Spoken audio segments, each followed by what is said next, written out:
dans le cadre du salon Numexpo, qui sera consacré aux outils numériques et matériels innovants pour les artisans. Je m'appelle Yann Papastratis, je travaille à la Chambre de métiers de l'artisanat d'Occitanie. Voilà, j'ai le plaisir d'introduire cette webconférence dans laquelle vont intervenir Patrick Saint-Ténéraud, ici présent, donc, qui est le Fab Manager du Fab Lab Flamme, qui est dans l'Ariège, à la Chambre de métiers de l'artisanat de l'Ariège. Et normalement, devrait nous rejoindre, si tout va bien, dans quelques minutes, Thibaut Rouric, qui est le cofondateur de la société ValueFit, qui viendra illustrer cette thématique, puisque cette société est spécialisée dans le développement et la production de technologies et matériaux innovants pour une activité assez ciblée qui sont les maréchals ferrants, la maréchalerie. Voilà, donc j'espère que Thibaut va nous rejoindre. Et je vais laisser la parole à Patrick dans quelques minutes, juste après vous avoir dit que voilà, vous pouvez poser des questions pendant sa présentation via le chat que vous trouvez en bas à droite de votre écran.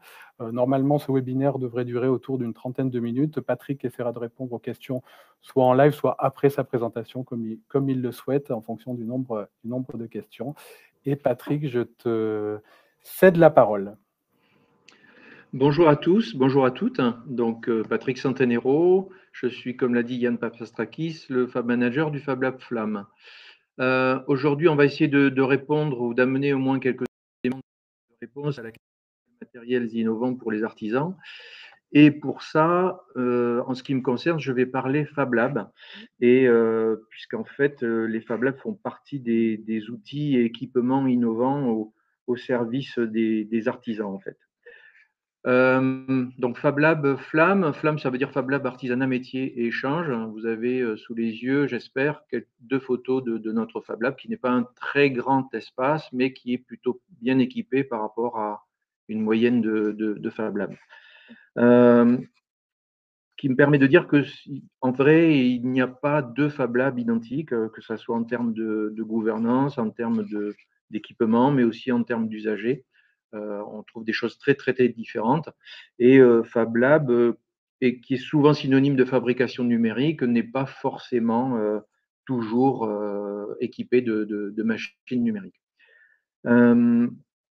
Donc, si ce n'est pas une règle, en fait, parler des Fab Labs et de Flamme en particulier va me permettre un petit peu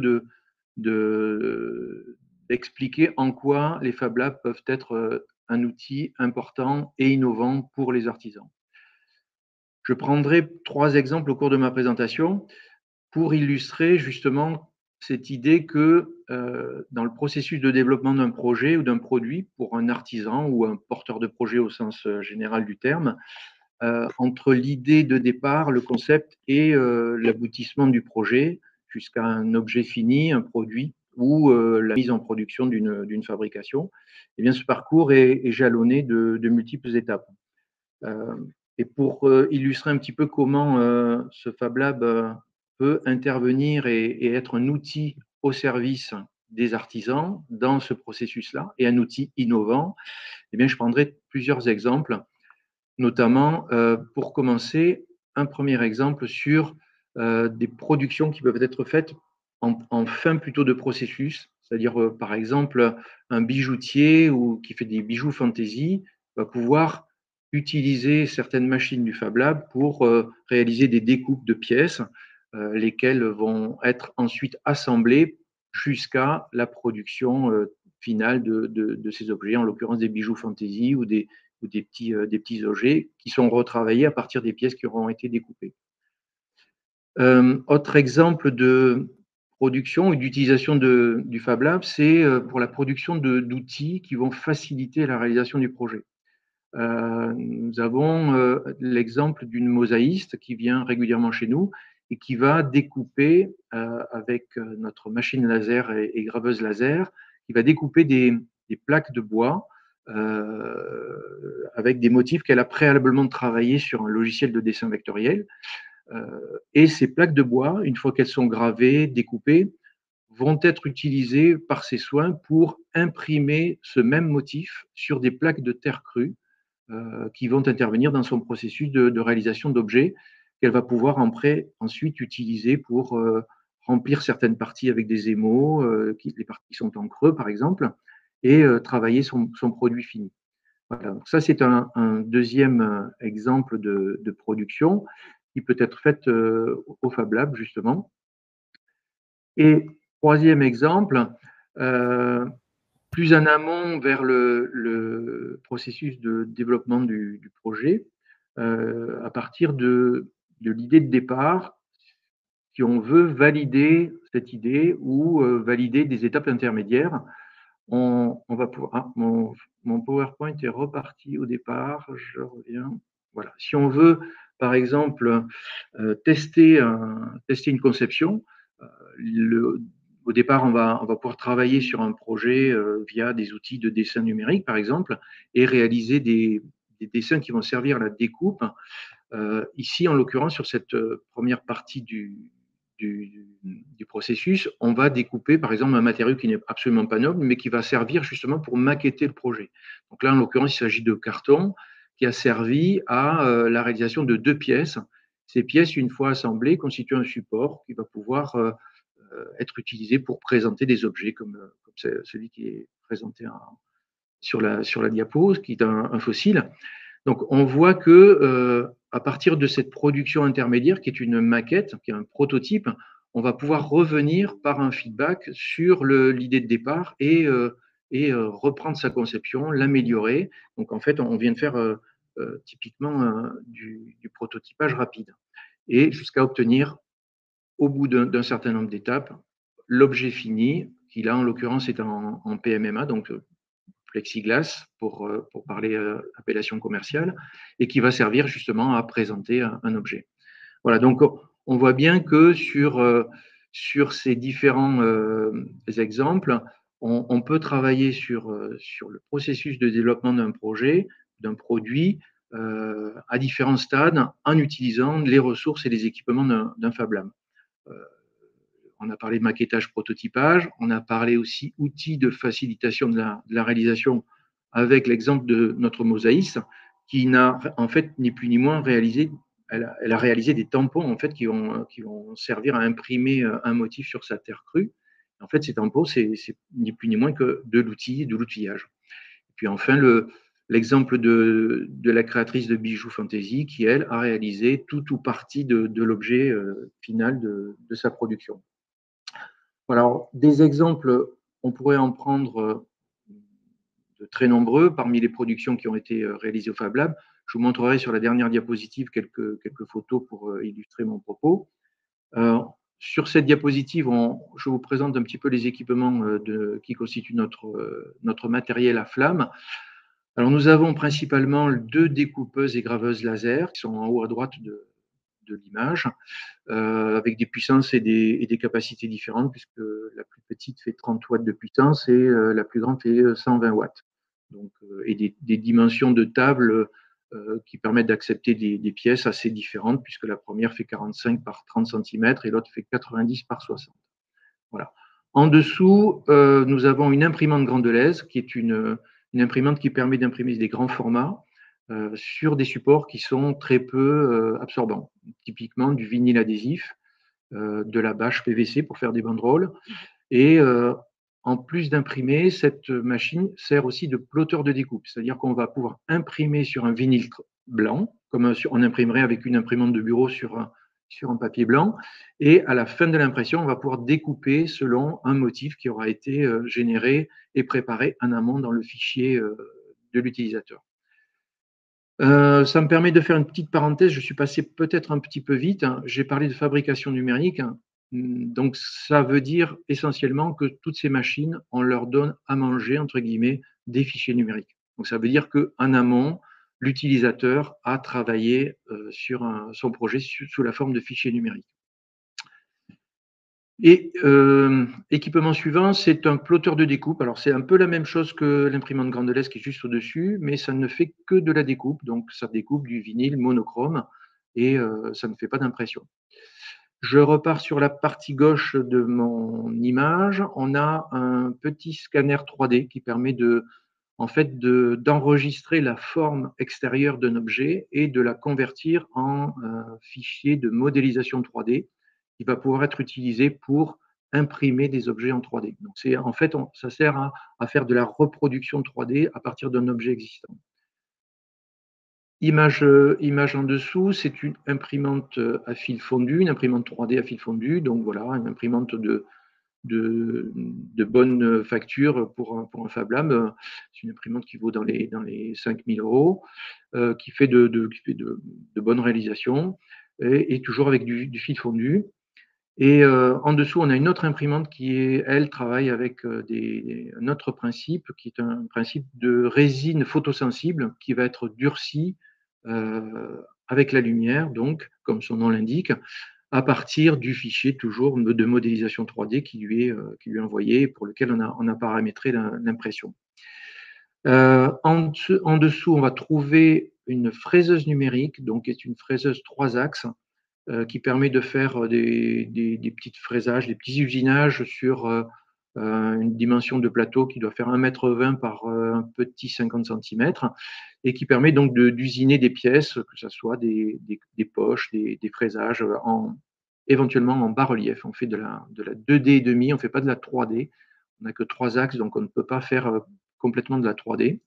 Mais c'est une machine qui sert régulièrement, qui est très, très pratique pour faire des petites réalisations. Et enfin, pour finir, le dernier arrivé dans notre matériel, cette petite fraiseuse numérique qui est en fait, qui est un peu l'élément, le chaînon manquant entre la fabrication numérique et la fabrication artisanale du menuisier qui travaille régulièrement avec une défonceuse à main, donc avec un outil électroportatif. Et bien, cette fraiseuse numérique, donc, est une machine électroportative, mais qui travaille sur un principe de réalité augmentée, puisqu'on va usiner un objet, on va le fraiser, on va tailler une poche sur un plan, on va fraiser, donc on va enlever de la matière, à partir d'un travail qui est enregistré sous un fichier numérique, lequel fichier va servir de guide au travail de l'opérateur qui va suivre des trajectoires, la machine se chargeant de la correction de ces trajectoires pour obtenir un résultat qui est parfait et surtout parfaitement conforme au tracé qui est enregistré dans le fichier. Voilà, donc je ne m'étends pas trop et pas plus sur ces machines et sur ces équipements. Je vous laisse le soin d'aller consulter notre stand sur le salon. Et je finis peut-être par une dernière diapositive pour dire que des exemples d'utilisation du Fab Lab, il y en a d'innombrables, que ce soit du marquage de véhicules pour faire des supports de communication ou des stickers, mais aussi de la personnalisation de production, comme par exemple ce petit set à apéritif qui est fraisé sur notre fraiseuse numérique, ou ce fond de guitare moderne qui est gravé, on ne le voit pas très bien peut-être à cette échelle, mais qui est gravé sur notre graveuse laser. Voilà, j'en ai fini avec ma présentation. Je vais passer le relais à Thibaut Rorik, qui est le représentant de la société ValueFit, qui, lui, va vous présenter une utilisation et une illustration très spécifique de matériel innovant pour les artisans, et en particulier pour les artisans en maréchalerie. Merci. Alors, vous m'entendez ou pas? C'est bon? Oui. Ah, parfait, parfait. Alors, désolé du retard, j'ai eu des petits problèmes de connexion. Effectivement, donc moi, je suis le cofondateur, donc Thibaut Rorik, le cofondateur d'une société qui s'appelle ValueFit et qui a développé une technologie à destination des maréchaux. C'est un petit peu la phase d'après que l'on vient de voir et c'est vachement intéressant de commencer par la description d'un Fab Lab qui, pour le coup, peut être soit une solution définitive pour un artisan, mais aussi une solution, on va dire, alternative ou une première solution avant l'investissement global. Et pour le coup, nous, ça nous aurait bien aidé d'avoir une solution type Fab Lab à proposer à nos clients.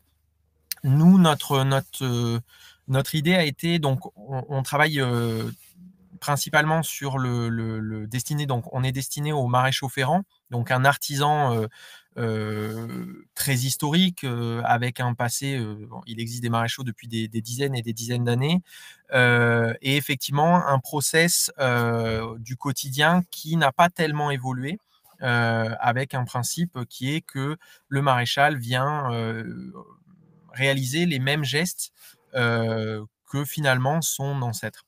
Nous, donc cette société, on l'a créée avec mon frère Maxime, qui lui est ingénieur, habitués plutôt à l'industrie, on a proposé une solution numérique pour aider le maréchal dans sa transformation.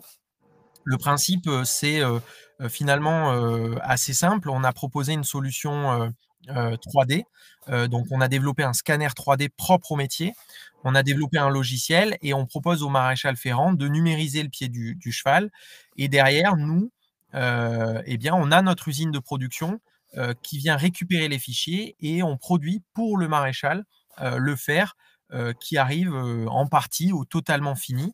L'intérêt est de lui faire gagner du temps, de lui faire gagner du confort, de lui augmenter sa précision, mais également de lui ouvrir des capacités, dont celle de travailler sur des matériaux nouveaux. Ce qui est intéressant, c'est qu'on a exactement les mêmes outils que le Fab Lab. C'est juste que la différence, c'est qu'on va les articuler un petit peu différemment.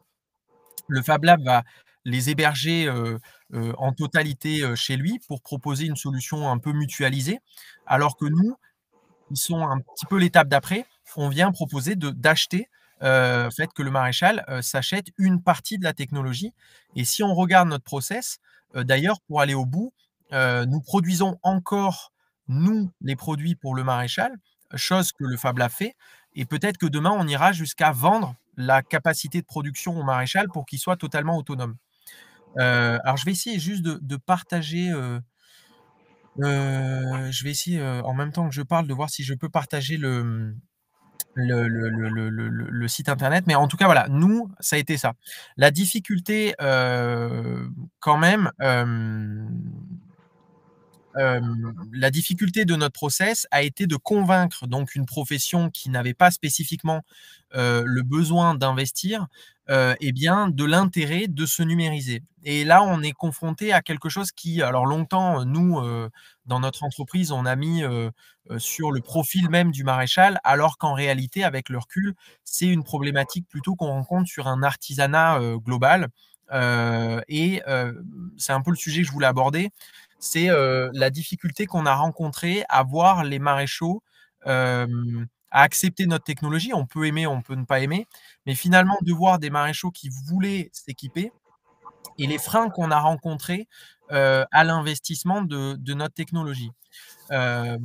Finalement, sur le papier, bien que ça a un coût, la technologie apporte un certain nombre d'avantages. Nous, le premier, c'est que le maréchal va gagner du temps. À un moment où aussi on a un besoin de renouveler les professionnels et donc d'être jeunes, eh bien, c'est sûr que la génération qui arrive va être un petit peu plus sujette à voir dans son métier des technologies. Donc, c'est relativement important aussi pour les futures générations d'être intéressées par des métiers qui parfois paraissent un petit peu moins innovants qu'on peut le retrouver dans d'autres secteurs d'activité. Et évidemment, la précision et le fait de proposer à sa clientèle des nouvelles technologies, puisque le client final, qui est le propriétaire d'un cheval pour nous, mais qui peut être le consommateur final, demande à ce que son professionnel s'équipe et lui propose des solutions qui sont innovantes et qui répondent aux problématiques actuelles. Nous, finalement, on a rencontré 3 problématiques que pourrait pour le coup répondre le Fab Lab. Le premier problème, c'est que finalement l'artisan qui fonctionne plutôt bien, et ça a été le cas ce week-end avec un maréchal belge, va avoir cette logique de dire: «Mais moi j'ai déjà trop de clients, j'ai déjà trop de chiffre d'affaires, j'ai du mal à remplir mes contrats.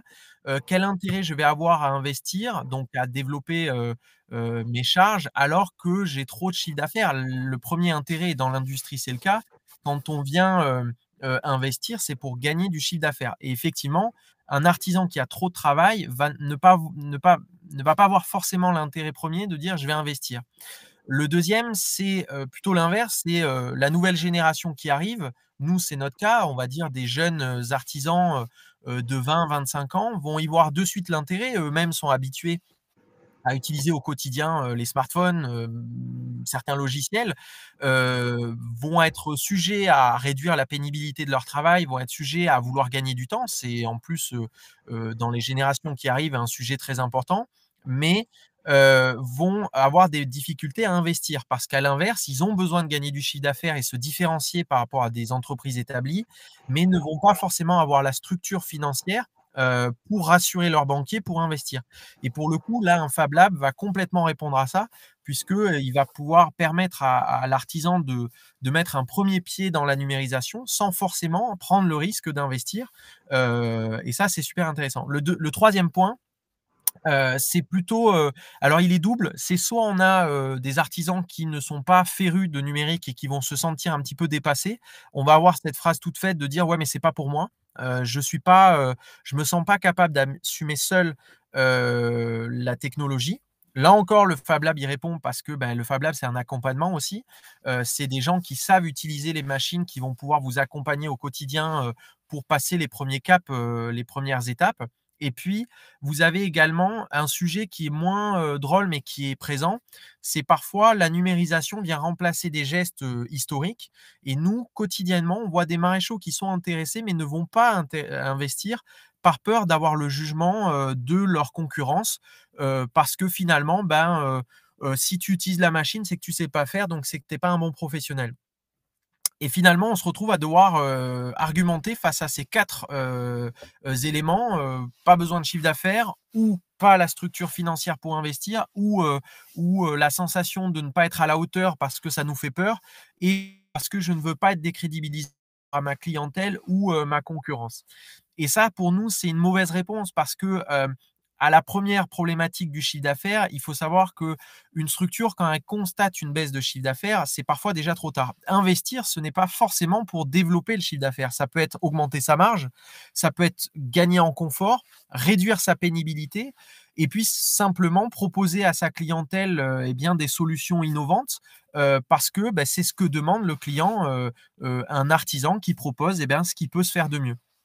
Sur la problématique de l'accompagnement, passer par des solutions comme le Fab Lab permet aussi de dire: «Je vais me former, je vais déjà vérifier que je puisse utiliser la solution par un accompagnement, du personnel du Fab Lab qui va me permettre de passer le premier cap». Puis après les suivants, la problématique de la concurrence, c'est une fausse, idée parce que le numérique ne vient pas, heu changer le métier. On a toujours cette crainte de se faire dépasser ou d'une solution qui vient enlever les traditions et l'historique du métier. C'est absolument pas faux, pas vrai. Le principe des machines, c'est aussi de prendre le relais sur des actions qui sont peu intéressantes, peu productives pour l'être humain. À l'inverse, nous, ce qu'on dit à nos clients, c'est que le temps que vous allez gagner par la numérisation, par l'utilisation de machines, va vous permettre soit de rentrer plus vite chez vous le soir ou simplement de passer plus de temps avec vos clients ou de réduire votre fatigue le soir.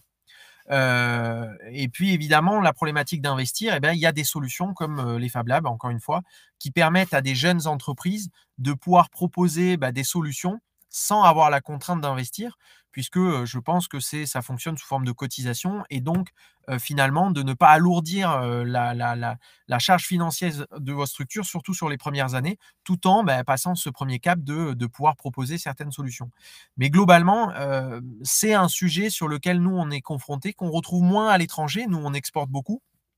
Et effectivement, on a parfois tendance à voir que l'artisanat à l'étranger est moins sujet à la crainte de la numérisation. Alors, c'est pas vrai partout, mais quand même, globalement, on a moins de difficultés, nous, à vendre à l'étranger qu'en France, alors qu'on est une entreprise française et qu'on valorise le Made in France. C'est aussi peut-être parce que les Français sont attachés peut-être plus sur les traditions, plus sur la gestuelle, qu'on peut retrouver, alors nous, dans la maréchalerie, mais j'imagine que dans d'autres secteurs d'activité, la menuiserie ou d'autres, on va allier un peu le numérique à la mauvaise qualité. C'est absolument pas vrai et c'est bien dommage. Donc voilà, nous on est une entreprise qui est la partie d'après, mais je ne peux qu'encourager l'utilisation de Fab Lab qui sont pour moi et pour nous industriels une première étape qui peuvent dans bien des cas permettre de passer un premier cap sans avoir cette crainte de devoir assumer financièrement l'investissement d'une machine voilà, une machine qui peut paraître chère, je vais pouvoir passer ce premier cap. Et puis si demain je me rends compte que je l'utilise de plus en plus et que je suis très à l'aise, peut-être que ça va devenir financièrement intéressant de l'acheter en totalité. Des outils, il en existe bien. La 3D va être la norme de demain. L'utilisation de logiciels, l'augmentation de précision, le gain de temps. Et puis on va dire que nous, on le voit bien, on est dans une situation où il y a une problématique à l'embauche. C'est un vrai sujet dans l'artisanat. Nous, beaucoup trop de clients voudraient se développer, mais n'arrivent pas à recruter parce que finalement, on n'a pas réussi à vendre l'artisanat en France, ce qui est bien dommage. Je crois que c'est le premier employeur. Proposer des solutions numériques, c'est aussi peut-être attirer plus facilement des salariés qui, eux, vont y trouver un intérêt immédiat de pénibilité, de gain de temps. Donc, l'investissement ne doit pas être uniquement que pensé pour augmenter le chiffre d'affaires. L'utilité du numérique peut être sur un certain nombre d'autres aspects. Voilà un petit peu ce que j'avais à dire. Je ne sais pas s'il y a une reprise.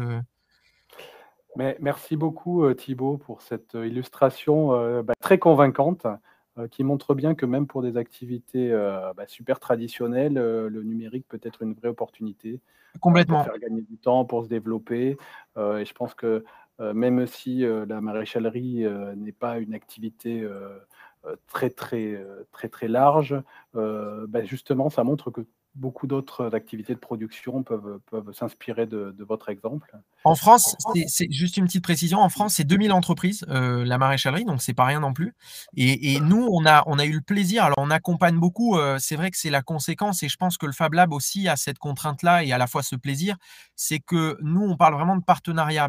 Quand vous êtes dans des métiers comme les nôtres, vous pouvez pas vendre une machine et ne pas accompagner l'utilisateur. Donc nous, on va dire que souvent, on a quasiment nos artisans une fois par semaine au téléphone pour les accompagner. Alors du coup, des vraies relations commerciales se développent et c'est un régal.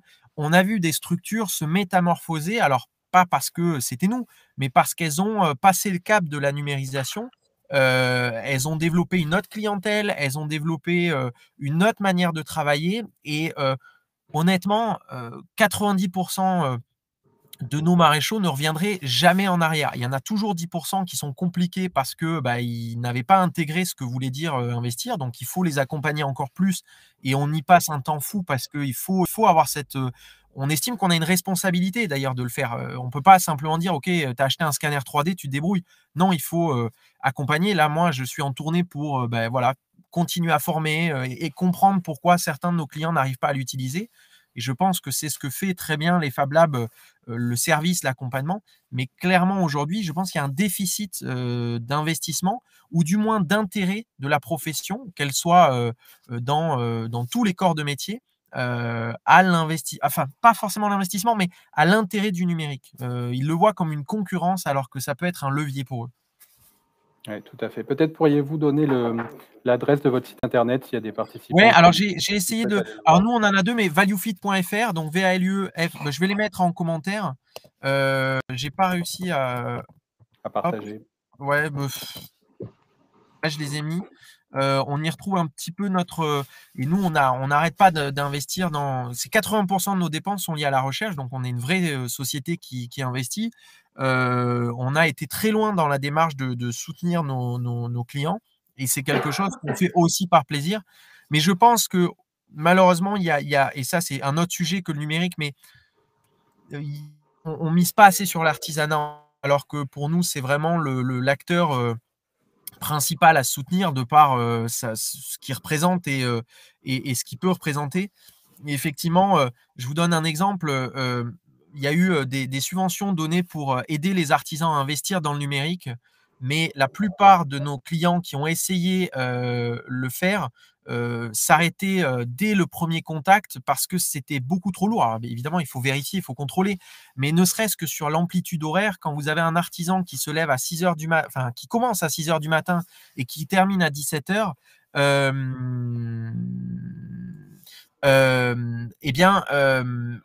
il ne pouvait pas en fait avoir un interlocuteur parce que l'interlocuteur à 17h. Et pour répondre à un commentaire de Frédéric, je suis complètement d'accord. Le fait de ne pas se numériser ne veut pas dire ne mal travailler, c'est absolument pas ce que je veux dire. Moi, j'ai des clients, ils ont su m'argumenter qu'ils n'avaient pas d'intérêt et je les soutiens sur le fait qu'ils n'ont pas d'intérêt. Mais parfois, je trouve qu'on a un frein à ne pas s'y intéresser alors que ça peut développer des leviers. Mais j'ai moi-même eu des discussions avec des clients où je leur disais n'allez pas dans l'investissement. Votre rythme de travail, votre manière de travailler ne correspond pas, enfin vous allez bêtement investir. Donc je ne suis pas en train de dire que le numérique est la solution. Mais parfois on ne s'y intéresse pas, c'est juste ça. Oui, et puis pour boucler avec effectivement l'intervention de Patrick, c'est vrai que les Fab Labs peuvent être un moyen de tester avant d'investir, effectivement. Et d'où l'intérêt, effectivement, de vous faire intervenir tous les deux. Alors, Patrick a répondu à pas mal de questions sur le chat et notamment à des personnes, parce que vous n'êtes pas tous dans l'Ariège, mais il existe tout un réseau de Fab Labs, n'est-ce pas, Patrick, sur l'ensemble du territoire d'Occitanie. On retrouve très facilement sur Internet en tapant Fab Lab Occitanie, notamment sur le site du Conseil régional, il y a une carte des Fab Labs. Patrick, tu veux peut-être compléter ?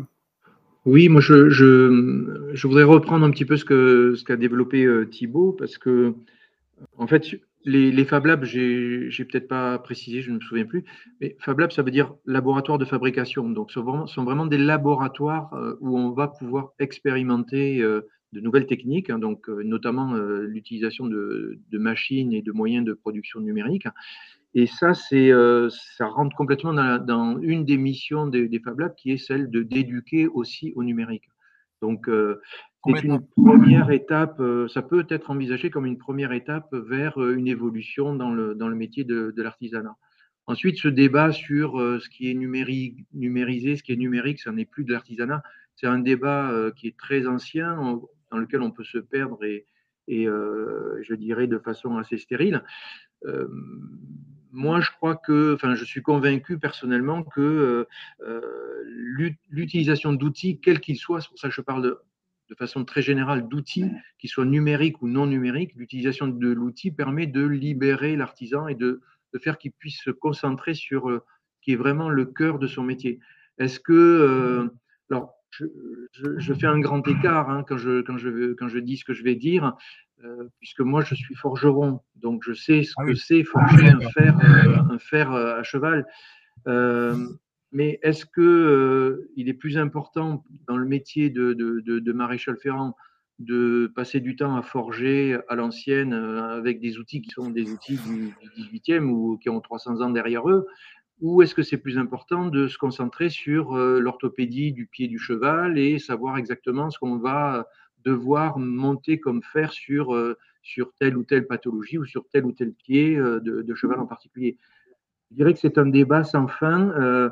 Les écoles existent, on peut se perdre dans ce genre de débat. Moi, je crois que les outils sont faits pour être utilisés. Ça peut être la meilleure comme la pire des choses, mais à partir du moment où on les utilise dans le bon sens du terme, ils sont là pour être utilisés. Je suis convaincu que les ferronniers du XVIIIe siècle, s'ils avaient eu le poste à souder, ils l'auraient utilisé. Voilà, donc même si les assemblages à la forge, à l'ancienne, sont très beaux, les outils évoluent avec le temps et on ne peut pas leur tourner le dos sous prétexte que c'est la négation de l'artisanat. C'est une autre façon d'envisager sa production en se concentrant plus sur la création, sur la créativité, sur peut-être pour les artisans d'art, sur la poésie et la beauté de leur production que sur l'utilisation d'un outil à la main à l'ancienne. Surtout que pour compléter ces propos, je suis complètement d'accord, ça n'empêche pas qu'on peut prendre le plaisir de faire. Moi, j'ai des clients qui me disent, mais moi, j'ai le plaisir de forger et l'un n'empêche pas l'autre. Aujourd'hui, si effectivement le fait de forger un fer est un plaisir, libre aux professionnels de le faire et tant mieux. D'ailleurs, le grand paradoxe, c'est que les meilleurs utilisateurs de notre technologie sont avant tout des maréchaux qui font des concours de forge. Pourquoi ? Parce que finalement, en ayant cette connaissance-là, ils comprennent l'utilisation de nos logiciels. Donc en fait, nous, l'utilisateur parfait, c'est d'abord celui qui défend son histoire de métier parce qu'il a toute la construction logique. Donc l'un n'empêche pas l'autre. Et moi, un maréchal qui me dit, mais ça m'arrive tous les jours, qui me dit mais moi, je ne veux pas investir parce que pour le coup, pour notre outil, j'ai le plaisir de forger, mais il n'y a pas de contre-argument, il n'y a pas de souci. Ça n'empêche pas que parfois, c'est une vraie solution. D'ailleurs, nous, le débat, il s'arrête quand on parle de nos matériaux. Il y a des matériaux, vous ne pouvez pas les forger. C'est des matériaux qui sont 4 fois plus légers, qui sont 10 fois plus intéressants pour le cheval.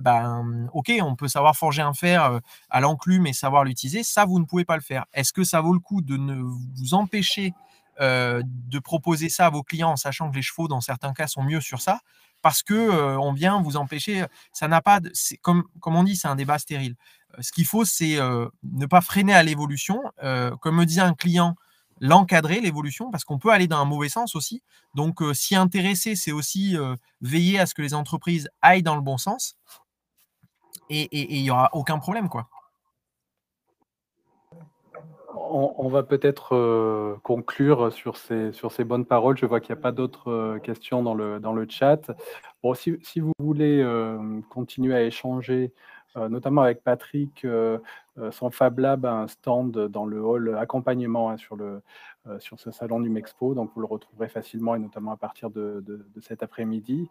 Il me reste à vous remercier tous les deux, Thibaut et Patrick, pour ces interventions vraiment très, très intéressantes et qui nous ont convaincus de l'intérêt à minimum de tester la démarche. Exactement, et de s'y intéresser. Hall équipement, pardon.